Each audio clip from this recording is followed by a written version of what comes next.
And here we are on YouTube. I seem to have made it. Kyle, are you here in YouTube land? Enough. All right, and let's go out to Signal land. Rob, you there? I am here. Hello. And Gila's there as well. Yes, I'm here. And Alex, you're with us in addition. Yep, I'm here. Can we verify we're on YouTube? We can. We are on YouTube. We're sounding okay. Okay, good. Well, I want to sound better than okay, but we'll deal with that. Okay, we did some testing beforehand to get rid of our friend the hum. You're shaking your head, Kyle. But we tested this right before the show. It was such a nice sounding dial tone, and we're gonna just lift up the phone again and see if it's still there. Go ahead. All right, that sounds good. Right now, hit a button. I mean, it's a slight hum, but that's.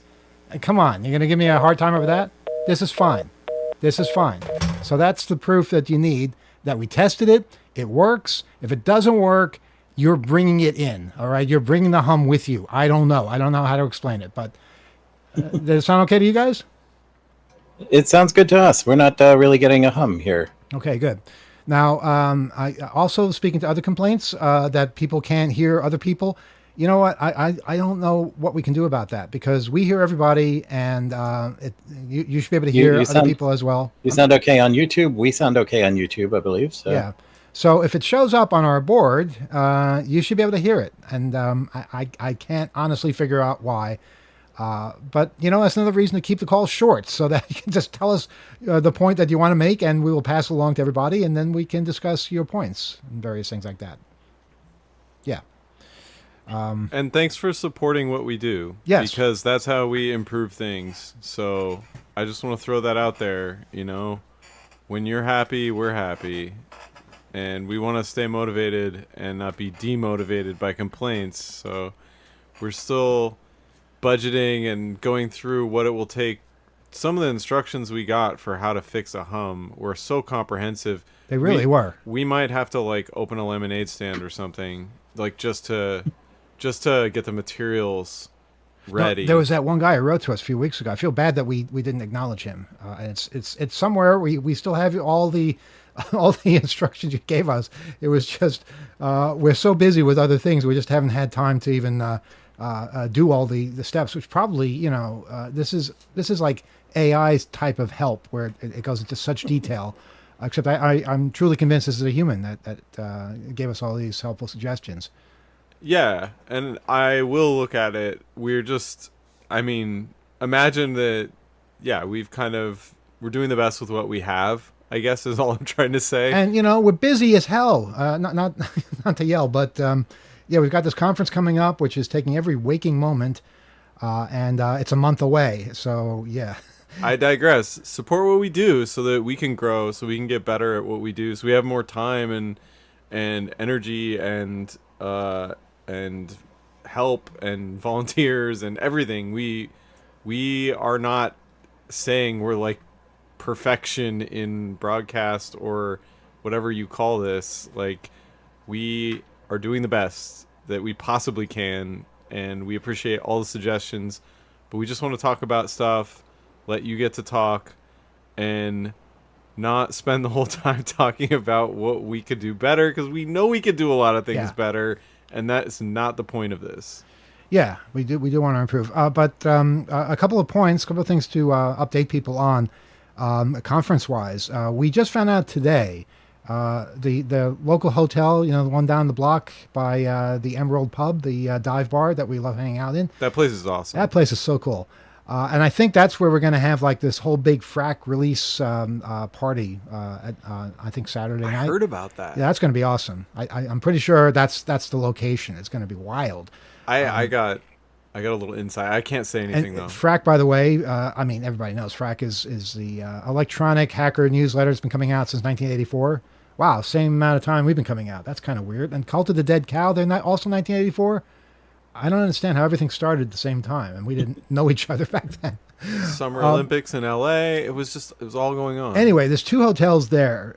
They know about each other. In fact, I think they're both run by Marriott. I don't know why they have different names, but they do. And they contacted us today and said, "Hey, you know what? You've got some discounted rooms still." They previously told us that they were sold out, but today they said no, there are a few left. Okay, so how long do we have these for? Tomorrow? They expire tomorrow. Can we have at least another day so we can tell people? Nope, that's it. Tomorrow, that's it. Okay, so folks, this is the situation. We have discounted hotel rooms we didn't know about that have suddenly become available, or maybe always were available. I don't know. But if you click on the link, and in order to get to that link, I think the only way to do that, unless somebody here can figure out a better way, is to go to one of our social media presences. Wait, no one told me about this. I'm going to do this. Well, I want a room. you've been working in a different part of the facility. No, why doesn't anyone say? Because we hold don't on, I'm getting communicate. my- We I'm don't getting my communicate device. well. We No. talk over each other, and we don't let each other know vital things. I don't want someone else to get it before I do. Let me get my device. Hold on. The ice cream truck was here too. I didn't tell you about that Why don't you tell me anything? because I was busy. And now he's mad. Anyway, the point is, okay, so to get that particular link, and Kyle, I hope you're not planning gonna on beat them to it. reading that link over the air because it's an awfully long link. No, I don't want to help them. You could tiny URL it if that's what you're trying to do. I know. Well, somebody I'm can. out for myself. They right might have now. sold out by now. I don't know. This is about me. But you go to the 2600 Twitter or Blue Sky or Mastodon instances, read what was said on there, and also I believe the Hope account on Twitter, if that's still around, and maybe the other Hope accounts. I don't know. I can't keep track of them all, but there is a link that will enable you to get a discounted hotel room if you do it by tomorrow. I don't know if I can be any more helpful than that. The other update, which is really kind of cool, and this wasn't my idea. This was a bunch of people suggested this. See, people sometimes can't make it to the conference, but they want to support the conference.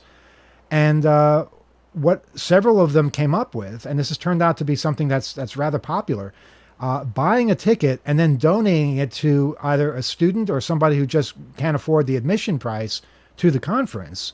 And in so doing, you're not only supporting the conference, but you're changing somebody's life. And I say that without much fear of being contradicted, because we've talked to so many people who have gone to Hope over the years, and their life has changed almost invariably in a positive way because of the people they meet, because of the talks they attend, the workshops they take part in, just the overall experience of spending a weekend with all these really cool people and hacking things and building things.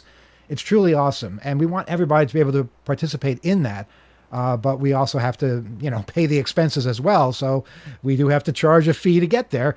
But if you can afford to sponsor somebody, or just basically donate a ticket to somebody else, we've had a big number of people write in saying, yeah, I'm a student, I really want to go, but I can't afford it, or I'm just somebody who doesn't have that kind of money at the moment.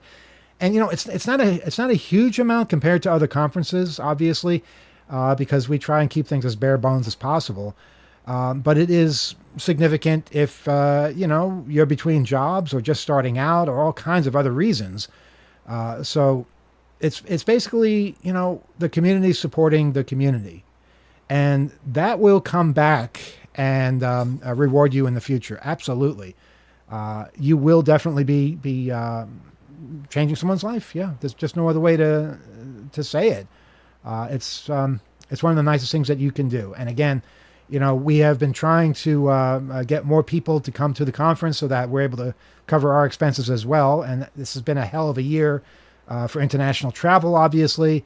I know the economy is crap, and there's all kinds of reasons not to go, but that makes the reasons for going all the more precious and keeping hope alive. Literally keeping hope alive, because if this succeeds, then we can do it again. If it doesn't succeed, then that's that. But we definitely want to try. We want to do the best that we can. And boy, do we have an amazing lineup. The schedule is about to be published, but we also have a listing of the talks that we have so far on the website, hope.net. And you can peruse that, but there's more coming as well. So it just never seems to stop. It's a magical time. It really is. This is the time I like, where it's all kind of coming together and there's a lot of enthusiasm. But there have been so many challenges, so many incredible challenges this year, and I just hope that we can get through them all. Again, hope.net is where you can find information on that. If you want the information on the discounted hotel rooms, just check out one of our social media presences, Twitter or Mastodon or Blue Sky. And you can also stay in the dormitories. We have all kinds of options on the hope.net website. Dormitories are cheap. I think it's under $100 a night per person, which is really, that's pretty low for New York City. And you wake up and you're on site right away. It's pretty awesome and a very unique thing to do. It's kind of like camping out in Queens. All right. Anyone else have anything to add to any of that? I got a magazine in the mail recently. Well, go ahead, share. Oh, it's 2600. Did that It come out is. again? That came out. The summer issue came out, didn't it? It did, volume 42, number 2. And I think you want to speak with the cover artist though, because it appears to be upside down. Well, you could say that, but it's not really upside down. It might be upside down, but you might not be looking at it in exactly the right way. I'm going to have to investigate this further when I'm not on the air. But yeah, there's definitely a lot in here I'm interested in already. And of course, we I think we do also want to mention the conference option. If you don't want to travel to the conference, if you cannot travel to the conference, virtual tickets are still available, and they help out the conference a major amount as well. Get yourself a virtual ticket. You can have access to all the speaker sessions, the online workshops. There are live chats with other attendees. You can submit questions in speaker Q&As and all of that good stuff. Absolutely, yes. And just want to say hello to the 44 people who are currently with us in the live chat. And yes, Tim in Connecticut, you make an excellent point. If you are driving to Hope, an amazing perk of attending is that there is a gigantic parking lot at St. John's, and you can put your car there for free, which is rare in this city. So yeah, if you're coming to Hope, you're in car distance and you want to drive to campus, put your car there and leave it there for a couple of days, that is also an option for you. Did you see the story of this fight that took place somewhere in Queens over a parking space? There were like 5 or 6 people involved, and there's video of it too. And people are really, it gets serious. There's kicking, there's punching over a damn parking space. Parking spaces are precious commodities in the city, okay?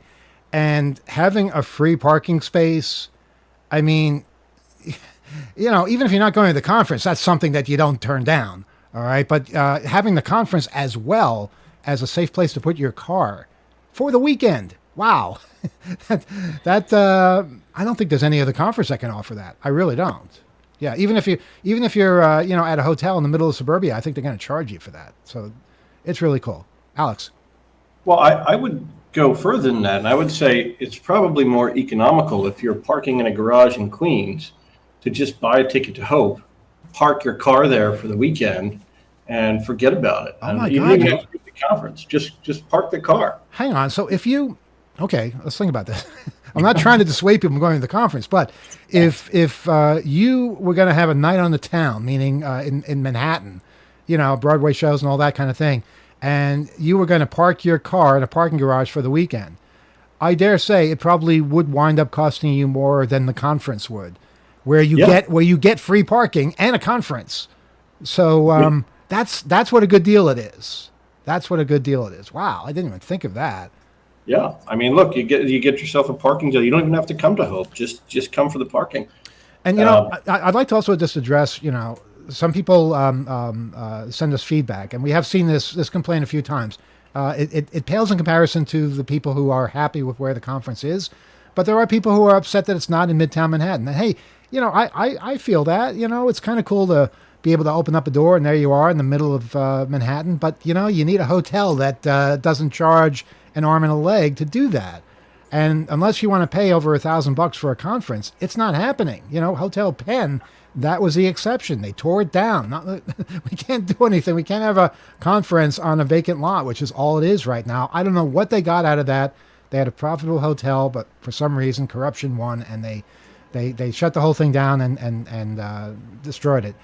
But, there's no reason why you can't also visit Manhattan while you're in town. Stay an extra day.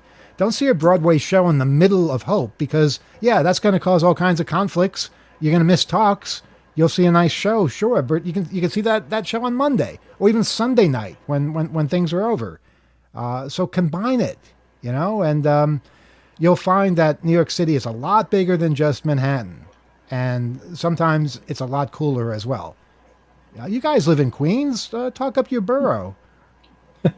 We do. I mean, Queens is generally known as the most diverse part of this city, and possibly it's one of the most diverse counties in the world, I think, or at least in this country. Mm-hmm. And there is so much of it gathered around St. John's University. There are different kinds of food to go and get, and different kinds of people around, and all within walking distance of a few blocks. And it is really, really a lovely place to explore. I lived in Manhattan for a long time. Now I live in Queens. And before I lived here, I didn't appreciate all the things about it that I do nowadays. It's really kind of it's a thinking person's borough. I think if you're traveling to the city, check it out. There is the Midtown tourist trap and all that cool stuff in Manhattan. And I do kind of miss when our conference was right there among it all. But, there was no way we were going to park for free. There was no way we were going to have the access to the amount of space that we have now. And there is just so much to be said for this venue that has been, that we found in kind of a swirl of chaos after we lost the hotel. And it's been nothing but good to us for the years we've been using it now. And I think they appreciate us. We appreciate them. And it's a good spot. It's amazing to be in the city and have space because you have wide open space. You have fields, places you can walk around and converse and socialize. But you also have conference rooms that have working AV equipment and just a perfect location for a gathering of minds because it's a university. It makes perfect sense, and they are very into what we do. And very supportive, as you said, and it's the perfect location. It really is. It's wonderful. And as an added bonus, there's one thing you can do in Queens that you certainly cannot do in Midtown Manhattan. Hang on, let me try to guess. Hold on. Okay. One thing you can do, you can sometimes see the stars. That was what I was going to say. Actually, that was it. Wow. Yeah. Okay. Yeah. When you first moved out here, Rob, when we would walk outside and be like, whoa, you can see the stars and we're in New York City. Yes, Queens is an incredibly diverse area. It, like Rob said, is generally recognized as the most diverse county in the country. Mm-hmm. And lots of places to go, lots of things to learn. And it is true that while New York is the city that never sleeps, certain parts of Queens do go to bed a little early, but hold on. Not that Chinese restaurant we went to in Chinatown at 4:00 on a Sunday night. All right. So there are places that are open. You just got to know where they are. Exactly. And that's the thing. You are not far from the Flush Chinatown, which is the largest Chinatown in the U.S., I think. I think it might be. Where I know in the Tangram Mall, there's a conveyor belt sushi place I've always wanted to check out. Oh yeah. And I was like there's a robot something. No, there is my family was in town the last couple of days, and our nephew who's 6, I said, listen, the number of languages you will hear people speaking around you, just as people walk by you, listen to what they're saying. And yes, and then this is just a wonderful, meeting of the minds that Hope is. So come join us in Queens next month. It's an adventure. And again, all the details, hope.net. Boy, there's a lot going on. And that's why we are kind of frantic and not communicating as well. But Yeah, we have a couple of stories that we didn't get to on the air that I just wanted to get to here, and then we'll open up phone lines. And they're not open right now, too. By the way, so if you try calling, you won't reach anything. Yeah, we've upgraded a little bit. There's a security vulnerability on American trains. It was discovered in 2012, but the American Association of Railways, known as the AAR, has refused to act on it until the Cybersecurity and Infrastructure Security Agency, known as CISA, published an advisory recently. According to hardware security researcher Niels on Twitter, they first discovered the issue back in 2012 when software-defined radios started becoming more popular. All American trains were equipped with end-of-train modules attached to the last carriage, which reports telemetry data to the front of the train wirelessly. Well, back when it was first implemented in the late 1980s, it was illegal for anyone else to use the frequencies allocated for this system. So the system only used the BCH checksum for packet creation. Unfortunately, anyone with an SDR, software-defined radio, could mimic these packets, allowing them to send false signals to the EOT module and the corresponding head of train, HOT partner. This would not have been an urgent issue if the EOT had only sent telemetry data. However, the HOT can also issue a brake command to the EOT through this system. Front of the train can send a brake command to the end of the train. Thus, anyone with the hardware, which is available for less than $500, and the know-how, can easily issue a brake command without the train driver's knowledge, potentially compromising the safety of the transport operation. Now, what's frustrating for this guy named Niels is that the AAR refused to acknowledge the vulnerability back in 2012, saying that it was just a theoretical issue and that they'd only believe it, if it happened in real life. Unfortunately, the Federal Railway Authority, known as the FRA, lacks a test track facility, which is hard to believe, and the AAR has not permitted any testing due to security concerns on their property. It has gotten to the point that the security researcher published their findings in the Boston Review, only to be refuted by the AAR in Fortune magazine. Why are you refuting in a different magazine? If you publish in the Boston Review, the person should refute the allegations in the Boston Review, not a different one. I mean, what if they weren't even reading Fortune? Anyway, by 2024, the issue still had not been resolved. The AAR's Director of Information Security said that it wasn't really a major issue and that the vulnerable devices are already reaching their end of life. Because the AAR continued to ignore the warnings, the CISA had no choice but to officially publish an advisory to warn the public about it. This has got the AAR moving forward, with the group announcing an update in April. However, implementation is going at a snail's pace, with 2027 being the target as the earliest year of deployment. So, isn't that a fascinating story? That apparently, and I believe this is only freight trains that are affected. I believe. I don't know for sure. But that story comes from tomshardware.com, which is an unlikely place for me to get a story, but it's a fascinating story about trains, and I just couldn't resist. Yeah, interesting usage of the term end of life, which I think applies multiple ways into the possible repercussions of a vulnerability like this not getting fixed. And I think if we were a country that actually prioritized rail travel to a reasonable degree, this would have been taken care of long ago. Yep. And the other story that I've gotten more times than I can count is, of course, the Elmo story. My God, get over it already. Elmo got hacked. Big deal. Sesame Workshop has regained control of its Elmo account on the Twitter platform on Monday after a hacker... Yeah, blame the hackers. It could have been anybody. I mean, I don't know what Elmo's password was. Someone gained access, posted a string of racist, anti-Semitic messages, as well as demands to release the Epstein files and all kinds of other things.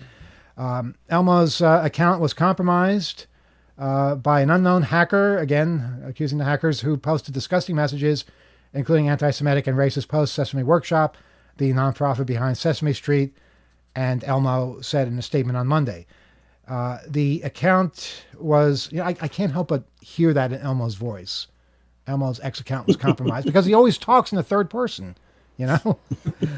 But no, it's serious, folks. Serious. The account was compromised over the weekend, and instead of the usual posts of encouragement and kindness, Elmo's 650,000 followers were given anti-Semitic threats and a profane reference to the Jeffrey Epstein sex trafficking investigation. Those tweets were soon deleted. Wait, if the tweets were soon deleted, how come it took them until Monday to get access to their account? If they could delete things, they should be able to get access to their account.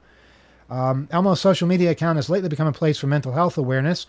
Last year, the red fuzzy monster, eternally 3.5, caused a sensation when he asked, Elmo is just checking in, how is everybody doing? And boy, that unleashed a tidal wave of responses, including from Joe Biden, Chance the Rapper, and the list goes on. Yeah, Elmo. That's the number one story.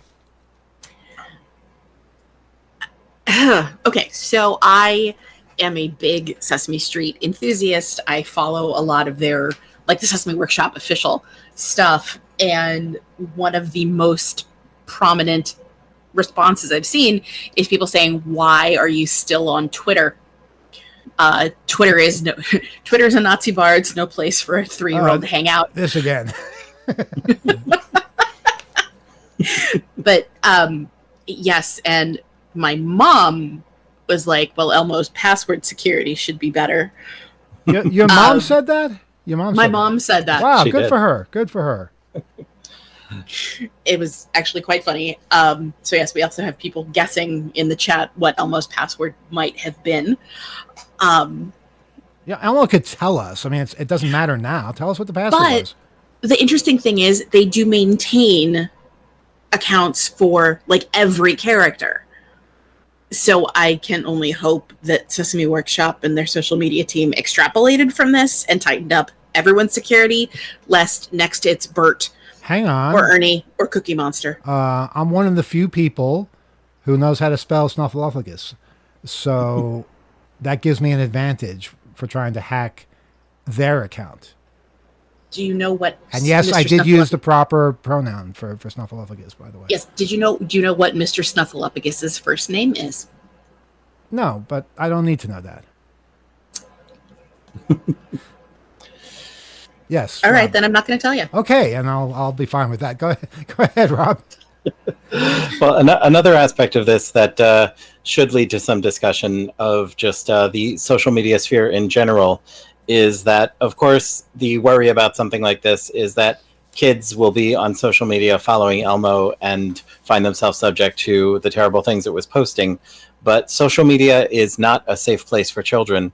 And this might be a reminder to folks who would think otherwise that, no, you shouldn't let your kid have a Twitter, even though they can follow just the cutesy character accounts, because Twitter is going to feed you other things, whether intentionally or not.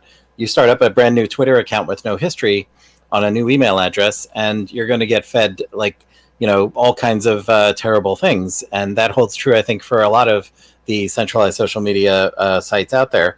And so, yes, it's not a safe place for kids.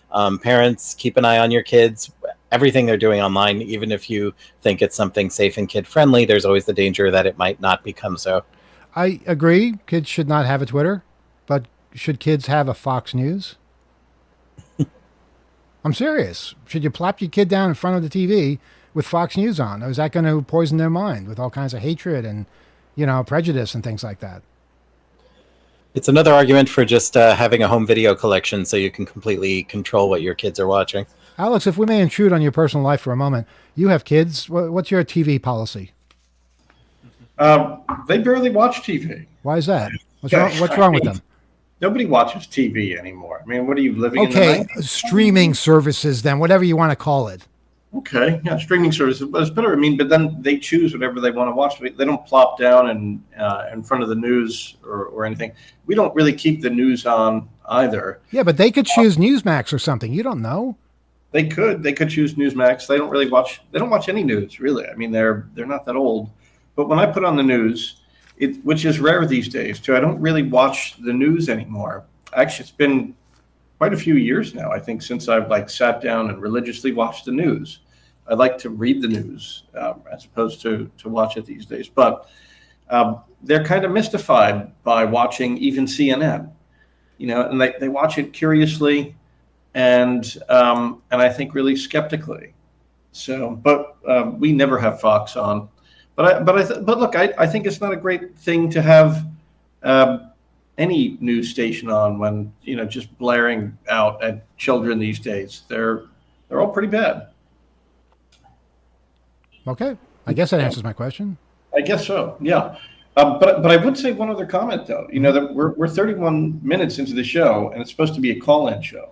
No, it's not. It's a show that has a call-in attached to it, but it's also an extension of Off the Hook.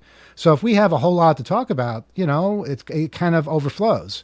And I've one more story, and we will open the phone lines after this. Now, talking about anti-Semitism online and all that brings up Grok, of course, the Twitter AI.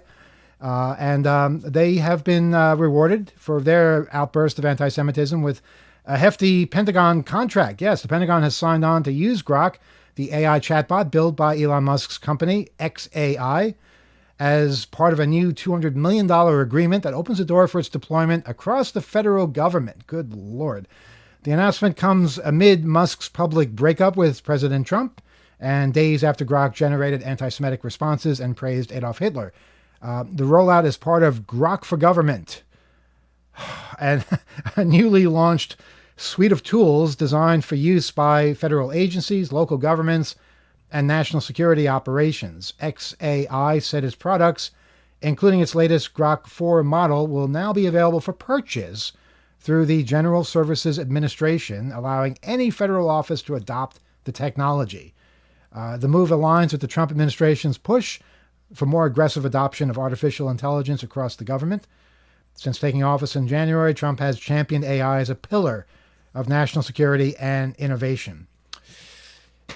Thoughts? Oh, boy. We have to use words. We can't just sigh. Can't we, though? There is just so much to unpack here. Yes, this is hugely enriching Elon Musk, who, I don't know how broken up he and Trump are, or whether it's all a work like pro wrestling where, okay, we can watch them fighting and have a good guy and a bad guy, but either way, they both work for the same, causes and are probably still pals behind the scenes. But the whole adoption of things like Grok into government. I mean, they're not even putting effort into the anti-Semitic tirades anymore. They're going to outsource that to a robot. Yes, Alex. This raises some I think, really curious issues here too, because if Grok is going to be used across the federal government, it's going to have access to lots and lots of information. Well, what is it doing with that information? Number one, how is it processing it? How is it storing it? Is it segregating it? Are these going to be individual tendencies? I mean, I don't trust an AI to just work across federal agencies and safeguard our data so it's not regurgitated in some way in response to some specialized prompting or something like that. But aside from that issue, if Grok is going to become a federal contractor, there are a massive amount of compliance requirements with respect to cybersecurity for government contractors. There's the NIST 800-171 standard. There's the cybersecurity maturity model certification that is going to apply if you're touching controlled but unclassified information, which is what it sounds like this certainly would be.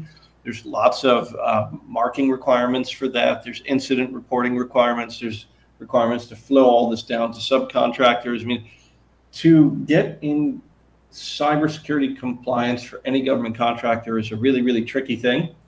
If this is going to be working in the defense capacity as well, there's going to be a lot more oversight from the Department of Defense.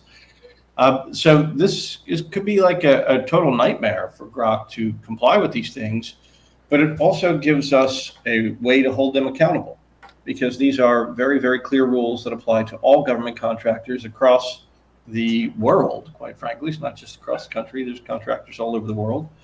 And Grok should not be exempt. It sounds like they think they are, though. Well, I don't use Grok. I don't really know how to use Grok, to be honest. Has anyone here actually used this? Do you have to use Twitter to use it, or no? Alex? Yeah, I think it's through Twitter. I think there is an option at the bottom of tweets now to look something up with Grok or ask Grok to explain something. And does everybody see you doing that, or is it only you I and think there's Grok? one way to do it, but I don't know. I think there's a way to do it privately too, I would hope. Yeah, that would be weird. But the irony here of having Doge go in, decimate these federal agencies, and now basically having Elon Musk's artificial intelligence basically replace them. I mean, that's not something I'm seeing talked about a lot, but that's pretty much what happened. Am I wrong? I mean, wasn't that basically the plan? Hmm. Well, It not really in seems so like many words. I don't think he said, "Yeah, I'm going to replace it with my own artificial intelligence," and I don't know. But it seems to be what's happening right now, and it's I think humans are probably better for answering questions and conversing with people on the outside, but I guess we'll find out. And this is another aspect of what we were talking about on the FM airwaves about accountability in our authority figures in our government. And when some of this government's agenda is being enacted by artificial intelligence mimicking people, who is responsible when it does something awful? Who is responsible when it screws something up in a big way? It really boggles the mind. And anyway, you were asking about using Grok. If you're signed into Twitter, among all the tools that you see available to you, in addition to like tweeting and all of that, is there's a Grok button now, and that will take you to a screen that's just like any of the other LLMs now, like ChatGPT or anything else. You can ask Grok to do things, or talk to you about things, or create images, or edit images, or whatever. It's just another one of them things. And it's only between you and Grok. You're not broadcasting it to the world. Because a lot of people got confused when Twitter first came out, and they thought they were, just talking to the person that they addressed with the @ sign, not realizing that anybody could see that, and it's not the same thing as a private message. I would not place much faith in the privacy of anything you do over this. Yeah, that's a very good point. All right, and that's going to do it for the stories. So we're going to open up phone lines in a second, but first, before we do, we're going to test that phone line one more time, just to get it as close to airtime as possible. Kyle, you going to lift the phone up? Go ahead. Yeah, that's good. That's not bad. All right. And now we're going to click a couple of buttons and turn on the phone. 802-321-4225 is our telephone number. You can call us and ask us questions or issue statements or argue with us or whatever it is you want to do. And hopefully we'll be able to hear you clearly, and hopefully you'll be able to hear us clearly. And hopefully this is working, because I don't know for sure it is. And hopefully someone else has something to say, because I'm kind of... Absolutely. 802-321-4225 or 802-321-HACK. Or you could get us toll free at 833-755-2600.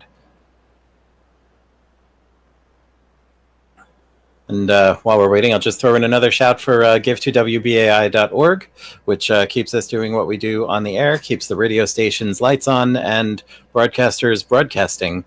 There are all sorts of interesting things happening on BAI besides our own show, and you can be a part of making all of that happen at give2wbai.org, or buddy.wbai.org for that matter. Yeah, it's important that somebody call, because this is how we know if the hum is gone for sure. And if something else is causing it, then maybe we can figure out what's causing it. But we need somebody to call. 802-321-4225. Not you, Alex. No, so someone else, someone out there. And for what it's worth, it does appear that our regular first caller is out of the country right now. So if you're waiting for Rebel to call, don't. Oh, yeah. And if you're waiting for Rebel not to call, well, this is your opportunity. So 802-321-4225. You can replace him tonight. We have 56 people out there right now. One of you give us a call. Absolutely. Be the call you want to hear in the world. Yes. Shouldn't be so hard. I wouldn't think so. Do people know how to use phones? I mean, I know we don't do that very often anymore. Country code 1. Oh, here we go. We have a phone call. All right, let's see what happens. Very excited here. And good evening. You are on Off the Hook Overtime. I'm calling upon request. This is Tim in Connecticut. Hi, Tim in Connecticut. And you know what? You sound pretty good. I don't hear a hum. I do, unfortunately. Well, I don't know what to say. I mean, we all hear the phone line here. How is there a one-way hum? How does that work exactly? Yeah, I don't know. Even if I had to physically make it do that, I don't know how that would work. Okay. Well, can you hear us enough to be able to have a conversation? I hear you, Emmanuel. I haven't checked the rest of everybody. Well, they have to talk. Alex is about to say something. Right. Alex, please speak. Let's give it a shot. How are you, Tim? Wow, that sounds like you're on the far end of another room. All right, let's try Rob and Gila now. Hey, Tim. It's good to hear you. And just for the sake of analysis, I will say that I don't think the hum is going out over the YouTube stream, as far as I can tell. Probably not. I can't tell because I have that muted, so we don't have the clash. Hang on. You didn't say anything about Rob's quality, and you just conversed with him. His quality was better. Okay, and now let's try Gila. Yeah. Let's try Gila now. I would be shocked if my sound quality was radically different from Rob's, but hi, Tim. Right. Yeah, it's about equal. So, but Alex, Emmanuel, your quality is best. Well, of course, but Alex, once again, you are the problem, and we need to boost your voice somehow. Now, that's hard for us to do because you're coming in the same channel as Rob and Gila. So, you're either going to have to shout or get closer to the microphone. What about this? Is this any better, Tim? Not really. You sound echoey. You sound now, Rob. What kind of microphone do you have where you don't sound echoey? We have a basic sort of a podcaster mic. It's a Yeti is what it's called. It's a Yeti. That we're using at the moment. There you go. Yes, Alex. Oh wait, let me try this now. Is this any better? You sound the same. Yeah, I really couldn't say that there was any difference there. All right. What about now? Is now any better? You didn't do anything. No, but I mean the volume of the hum has stayed constant. Yeah, I don't know why the hum would go up. We're not talking what about this? Is this any better now? Is this I'm seeing the inputs sounds for like you got closer, yes. Yeah, it sounds pretty annoyingly loud, but I guess that's what people want. Okay, so this is probably better then. I'm just switching the inputs. Yeah, that's actually better. All right. Okay. Yeah. Hang on. I hate to weigh in here, but this is exactly what I asked we not do. What? Is troubleshoot and analyze the sound quality. I don't care how well it sounds. We determined Alex is the problem. We're learning. We're learning, and also we learned that the hum is a one-way hum to Tim, and it goes nowhere else. Okay, great. I knew this like a month ago. I would just prefer that we get the questions out. Like, let's have the convo, and then like take another call, and like repeat that process. It would be fantastic. Like stating the obvious on top of having stated the obvious after being told not to state the obvious is really contradictory. It's not helping. We know we're not fixing this right now. I don't know. Am I being heard? Well, is my microphone on? Here's my problem. E, can you hear me? I hear you fine. Do I exist? You see, I'm waving my hands. Do you see me? You're basically critiquing us for talking about the hum. However, you're talking about us. You're talking about us talking about the hum. Thanks, Tim. We appreciate you. Thanks, Tim. Yeah, so I don't know, which is worse, talking about the hum or talking about people talking about the hum. But I don't think we have to talk about the hum anymore because we kind of determined that it's not going over YouTube. Only the callers seem to hear it. And you guys hear the hum at all when we were talking just now? I mean, I heard a slight hum, but not much. It's so stupid. And shut up. And and Alex, I think you wanted to say something, and then Gila. No, I'm fine about the hum. There's a phone off the hook. I'm ready to move on. Yeah. Well, there's a phone off the hook, so we can't take any calls. Oh, I see. Hang on. Reach over here. There. I did it. We do have a listener with a theory about the hum. who said, "What if after all this time and all these shows with the hum, the team just comes out with a small servo motor that's been making the noise and it's been a trick the whole time?" Wow, that's surprisingly close to the truth. We have another phone call, and we're going to take that, and we're not going to talk about the hum at all. First rule of Hum Club. Yes. It's beside the point. Yes, it's beside the point. Good evening. You are on Off the Hook Overtime. Go ahead. Hey, how's it going, everybody? Pretty good. How are you? Okay. So, I don't know if you guys saw in the news or heard, like I did, and then rejoiced tremendously. Alex doesn't watch the news, so he doesn't know anything about this, I guarantee it. Yeah. Well, I had it on when I was driving, running errands, so there's just 92.3, like the news, the regular news. 10-10 wins. And 31 NYPD cops got fired all at once. No, I heard about that. I heard they were like hired under suspicious circumstances, but then I heard that some court said that NYPD can't fire them, and it just seemed like, this ridiculous dance going back and forth of trying to fire cops and not being able to. So I don't know where it stands right now. Well, that's my fault for pausing. I should have not let you say the second part, because for like a whole week I've been on cloud nine thinking anything is possible. Mm-hmm. That 31 cops got fired all at once. Who's ever heard of such a thing ever before or since in our lives? I think they're rookies too. I think they're new cops, so they were just hired wrong or something. I don't know what the story was. I didn't really care that much, but I don't know if they're new cops or not, and I don't know who they are, and I thought maybe I would start looking at, like, who are the 31 cops, and then I thought of Micah Lee and Blue Leaks. Uh-huh. So, who will be speaking at Hope, by the way. Micah Lee will be at Hope, just so people know. Yeah, so he is inventing an app that people can get all their stuff off of Twitter and archive it so that they can go back to more ethical ways of conversing, like email and phone and phones, person and websites. But anyway, so yeah, back to the cops. Yeah, so they did wind up getting rehired, and since phone numbers aren't a thing as much as they were, and I have low vision, I would love to get in touch with Micah, because I did go to his workshop on Blue Lakes to try to learn how to use it, because I would love to be able to just easy peasy look up those cops that are still on the force that all have questionable records, and that's why they were not supposed to be hired in the first place, all 31 of those cops. They were all hired by one guy, and they all lied on their applications. Wow. So that's why they were supposed to be not on the force, and so they're still on the force. So I would love to know what kind of complaints, etc. And so I went to Micah's workshop, and Micah had a thing of like, yeah, here's what to bring. And a Windows computer was an option. I do have a different kind of computer, but chose to bring the Windows computer for reasons that might not be appreciated if I say. So I'll keep that to myself. But yeah, so I also had to sit in the front row because of my low vision, and proceeded to fail at almost every step.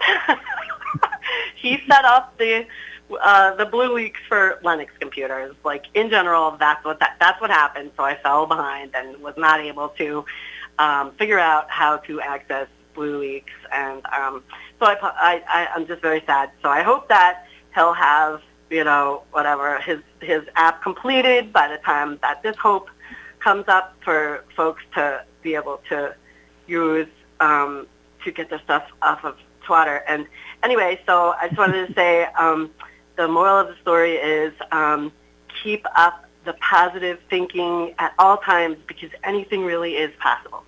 That's an awesome sentiment. Rob, did you have something to say? Yeah, caller, just in case you do want to get in touch with Micah Lee, who is a very fascinating individual. Wait, can I turn you up? Because I can't figure out how to use the volume on here, and I have it up at all the way, and I don't know. Speaker, let me see. Speaker on. Speaker off. Okay, what? So if you would like to contact Micah Lee, you can get hold of him through. Nope. Maybe Emmanuel, you can. One caller can hear you and one caller can hear you. How is that possible? Okay, I found out where the speaker is on this phone. So go ahead. Okay. Well, that shouldn't affect. Okay, so caller, can you hear me? Yeah, barely, but go ahead.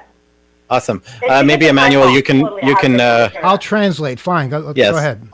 Okay, so you can contact Micah Lee at via his website, which is Micah F Lee. That's MICAH FLEE.com, and he's got a contact me page on there with his social media, Rob, email, stop Signal. talking. Stop talking, Rob. MicahFlee.com is the website. Yes. MICAHFLEE.com. You can contact him through there. Rob, resume talking. Yes, he's got Yeah, social media, so he's got email, Signal, everything, and you should be no, able he to ping doesn't him. have everything though, because he doesn't have a phone number, and I have low vision, and I'm not going to do communicating via typing because Well, it's a there's waste only of so time. much we can do. It's another No, that's person. what I'm saying. So that's what I'm saying is I wish that I could, but I can't because out of all the people that were in that workshop, I probably would have been the one to use the blue leaks the most. Uh-huh. So it's unfortunate Well, that Luckily, tell there's people like plenty that. of corrupt cops out there. You will have your hands full, I guarantee it. And you'll get all the information on them. I know you will. Yes, Yeah, caller, may I ask whether you use assistive tech?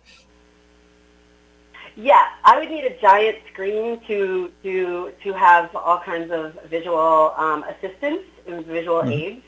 And still, what would happen is I would wind up communicating via typing. And there are my low vision is just one reason. There's a lot of different reasons why communicating via typing sucks compared to more in-person stuff. And so I come from a subculture of people who have high standards, and unfortunately, that causes limitations in my life. So I prefer to be more real than communicating via typing.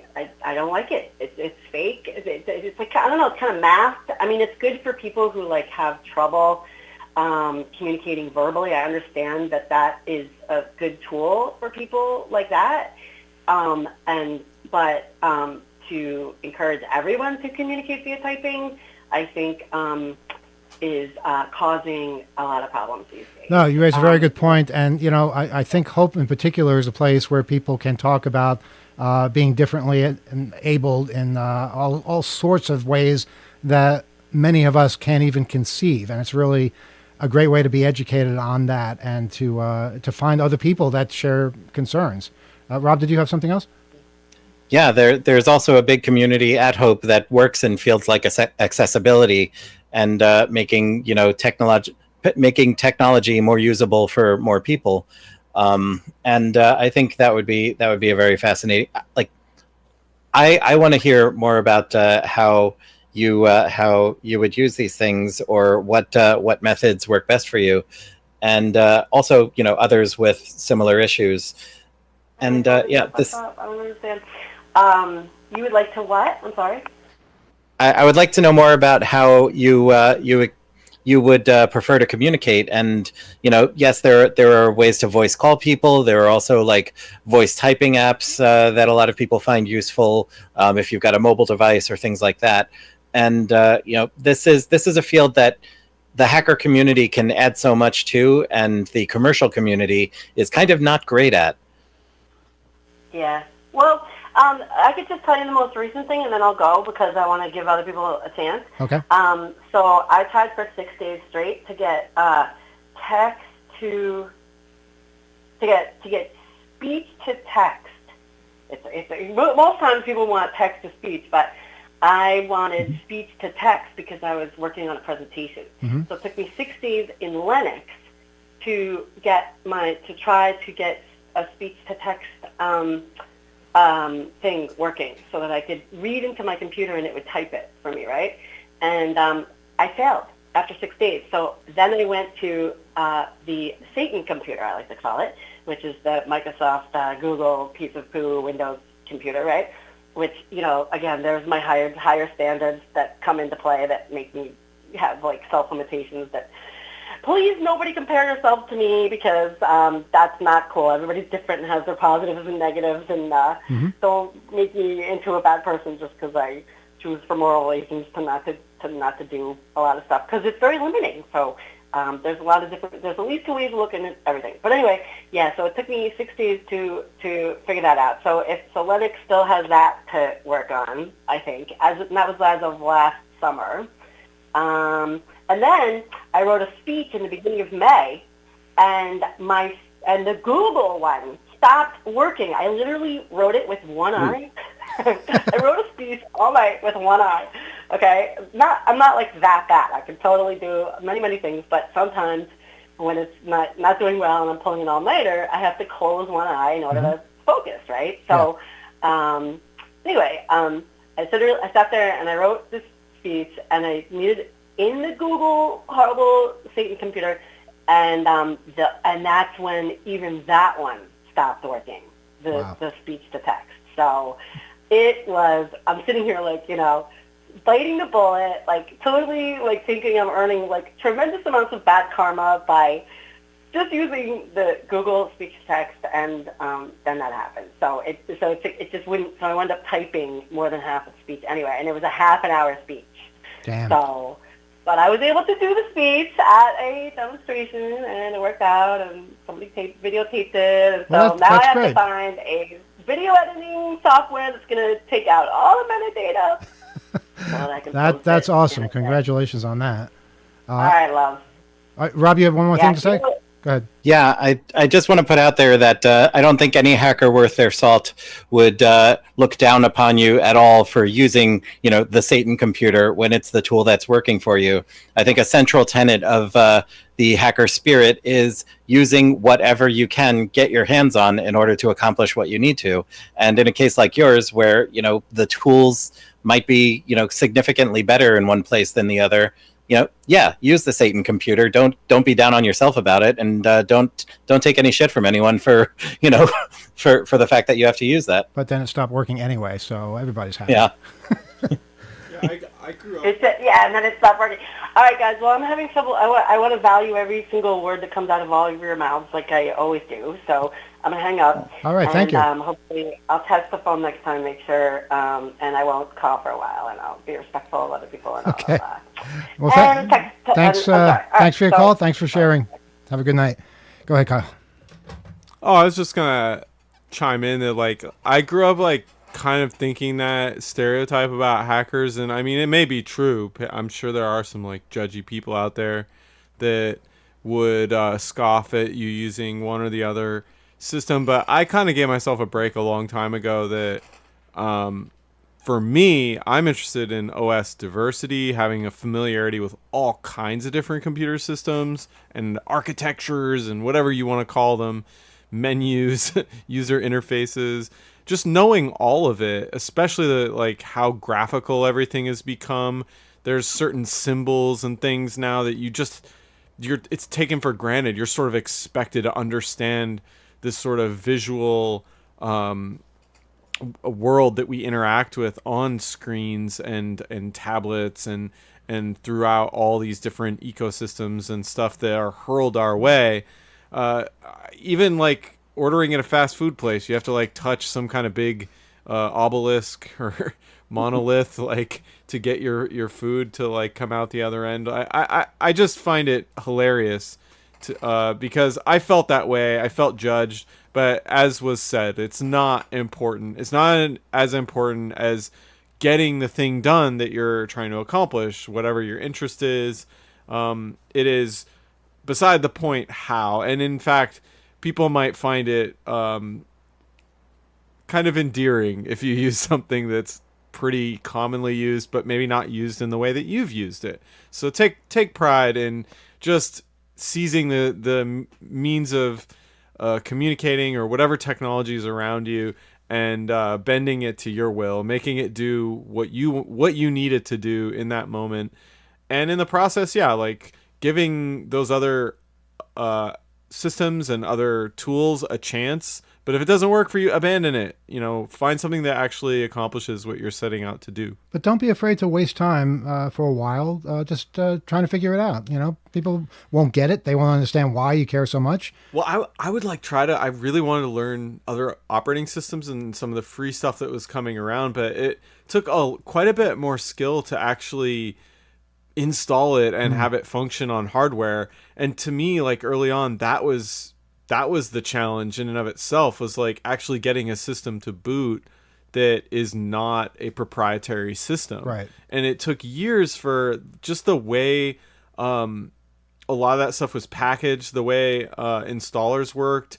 The need to compile something to then create something that you could actually load, that took a really long time. It's come a long ways. It still requires a fair amount of tinkering and stuff, but it was daunting back when I was learning it and wanting to have access. So just that high bar of getting onto a system that you could explore took all this extra knowledge that now you don't necessarily have to take on just to get going. So there are a lot of advantages as things have become more user accessible and easier to understand and get off, get going and running on whatever hardware. When you have difficulty with anything, just asking AI, believe it or not, can be very helpful as far as, how would this command work if I want to accomplish this on this particular OS?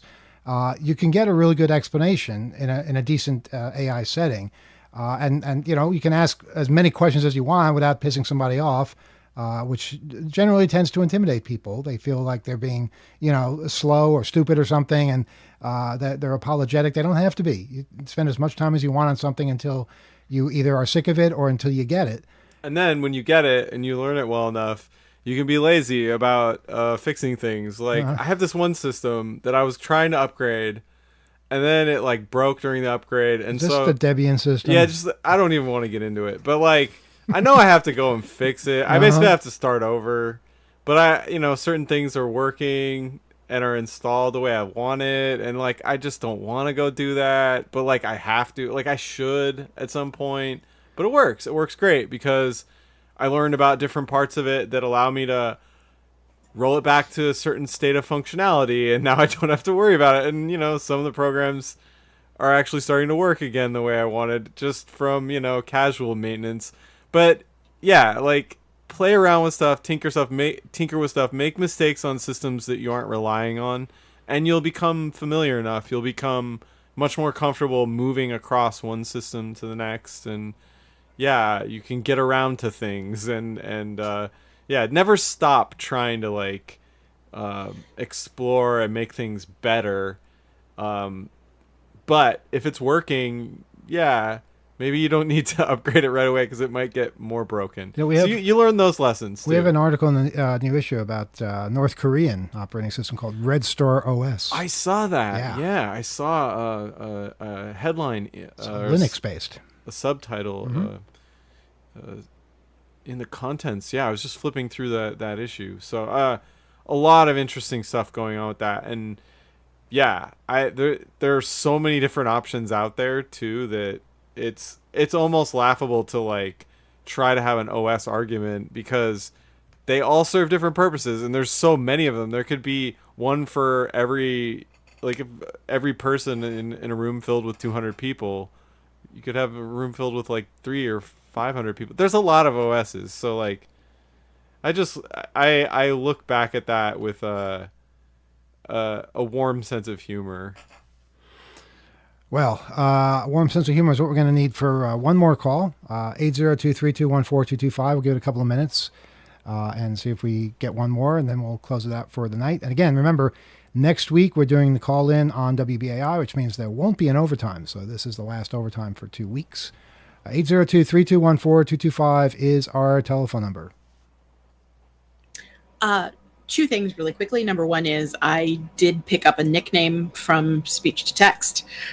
Someone attempted to send me an email in speech to text and didn't look at it before hitting send, and I received an email that said, "Hey, killer." That's not my name, but it did sort of sound like it. And we had a question in the chat that I thought would be a fun one to push to the whole group. Tim in Connecticut asked the chat, and I would like to ask you, what was everybody's first computer? Aloysius. Aloysius? Oh, is that how you pronounce it? That's how you pronounce it, yeah. Snuffleupagus is his first name. Yeah, we came back to it. Yeah, Aloysius. Nicely done. But yeah. Or we don't have to answer because we have a phone call. That's kind of tough. Is it the first one that you use, first one that you own, first one that you bought, first one that you ever had control over? I don't know. That's kind of a tough one for me. because I've had a lot of The machines. first one I had control over technically belonged to the U.S. government. I don't really want to go into that, but as far as I have to remember. But yeah, Alex, maybe you have something. Yeah, I mean, mine, the one that was mine, I mean, I had an Apple IIe for a little while when I was growing up. I was very young, though. But then the first machine that was really mine, it was quite outdated at the time that I had it, was an XT. It ran at 4 megahertz, had a 30 megabyte hard drive, only 640K of conventional memory, no RAM whatsoever. And it had a CGA monitor. And it was with that machine that I installed a 2400 baud modem and got into the world that we find ourselves right now. I mean, the first computer that I really spent a lot of time on, not counting the time sharing computer that was a PDP-10 run by Digital. The first actual personal computer or microcomputer, I guess is the right word, Heathkit H89 or Zenith H89, running CPM or HDOS, 2 hard-sectored floppy drives, and a 10 megabyte hard drive, which had a fan that was very loud. It was huge. It was hard to carry. And I think it had an 8-inch floppy drive attached to it as well. So good times. All right. Yeah. Computers meant something back then. I think Yeah. I think the one that I owned, let's see. I grew up around like old PCs, so like an IBM like 8086, I think was the chip.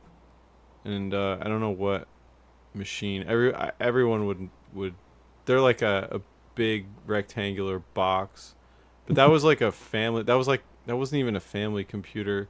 I think there were other PCs, but they were kind of like salvaged or like old ones that came home from the office that no one wanted or something. But the first one that was actually mine was a PowerBook. Oh, wow. Yeah, a PowerBook 5300C, which was a lemon, terrible computer, but it was mine, and it had a color screen. Very Well, that's cool. Yeah, it took a while to get to color for me. And it was just, fun having a 300/1200 baud modem and thinking that was fast. And, when modem connections went faster than the speed at which you could read, that's lightning fast. That was high tech. All right, we have a phone call that's been waiting patiently. Good evening. You're on Off the Hook Overtime. Go ahead. Speak up. You're on the air. Or the internet.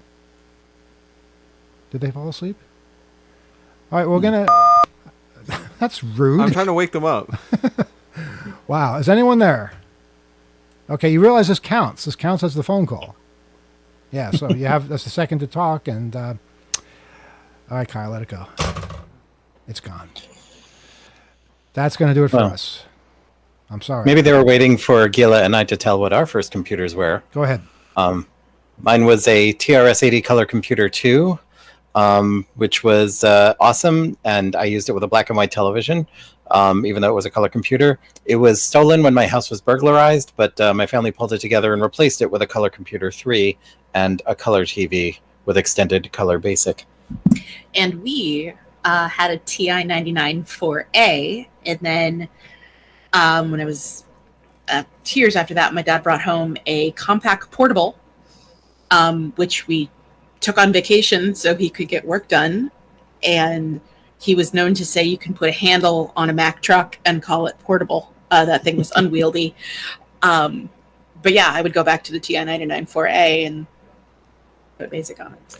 And the first computer that 2600 had was the Zenith Z100, which was built from a kit.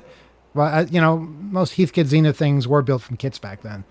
And that computer still exists to this day, believe it or not. It doesn't do much, but it's an inspiration.